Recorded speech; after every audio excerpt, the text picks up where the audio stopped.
Hello, I'm Roisin Taylor, flower farmer, florist, researcher and campaigner working in the world of cut flowers. Thanks to the kind sponsorship from the John Oldacre Foundation and the Nuffield Farming Scholarships Trust, I've spent the last 2 years seeking answers to the following question. Is the British cut flower industry prepared for a 2-degree warming world? You see, it all started in a 2-acre walled garden in County Durham running Verde Flower Co and growing cut flowers. I started to question how our business would survive with the climate-related impacts that were coming on the horizon.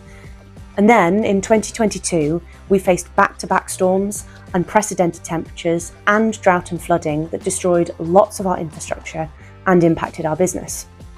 This then had me asking myself whether the rest of the British cut flower industry was also facing the same fate. And with 90% of the flowers sold in the UK currently being imported and only approximately 10% grown here in the UK, our challenges are already plentiful, trying to compete with other cut flower powerhouses like the Netherlands, Kenya and Colombia.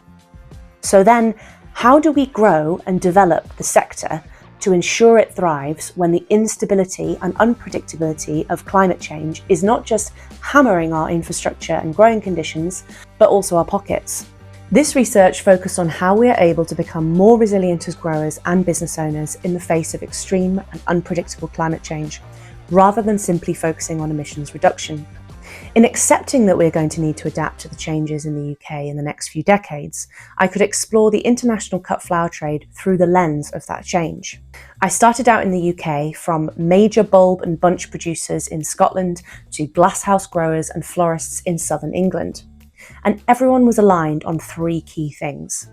Firstly, we lack consistent and usable data. Secondly, we lack cohesive support. And thirdly, we desperately need a voice.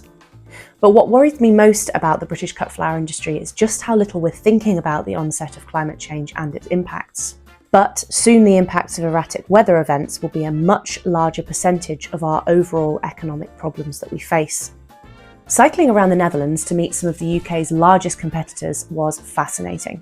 I met with growers adapting their businesses to ensure they are chemical-free by 2026, using tools like integrated pest management and building coalitions of growers who are leading the way on producing sustainable crops and sharing that information with others to ensure that the Dutch keep their competitive edge. It was in New Zealand that I met community leaders on the front line of extreme climate disaster with back-to-back cyclones that had destroyed farm livelihoods and communities. I learnt from brilliant women who were advocates for their communities, organising and supporting those who needed their help most. These farming leaders relied on their existing knowledge of the area and their communities to create plans to get government money to where it was needed most, and, critically, coordinating evacuation attempts. Learned trauma about the impact of past cyclones on their land enabled farmers to better prepare for future impacts too.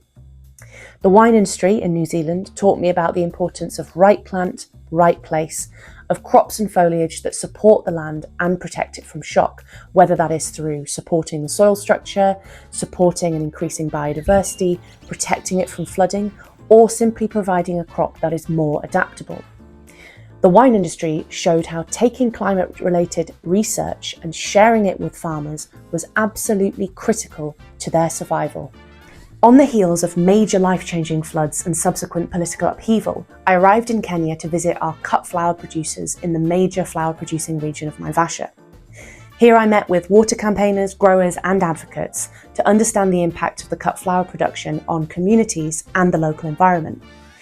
I also met with businesses like Tambuzi Roses, who were not just thinking about right plant and conducting unique tests and trials on different roses, but were also thinking about right place and the role that altitude has to play in producing a strong and competitive rose bloom. The hours upon hours of conversations I've had with growers, campaigners, florists, agents and exporters over the last 2 years has taught me 4 key things about climate change adaptation and the cut flower sector in Britain. Number 1, it is communities and not governments who are the ones on the front line of the impacts of climate change. We need to strengthen our sector, not let it fall apart further if we are to survive the shocks on the horizon. Number 2, farmers and growers are the best placed people to deliver climate change adaptation and work with their changing land, but they need to have the knowledge and they need to have the support to do it. Number 3, we need to build a stronger community in the cut flower sector, to build support and to facilitate areas for knowledge and exchange. And finally, number 4, we need a voice that can be heard with retailers, consumers, governments, and within policy spaces. And that voice is my new venture, the British Cut Flower Association, a sector body for all cut flower growers and producers to advocate for them and to campaign for change.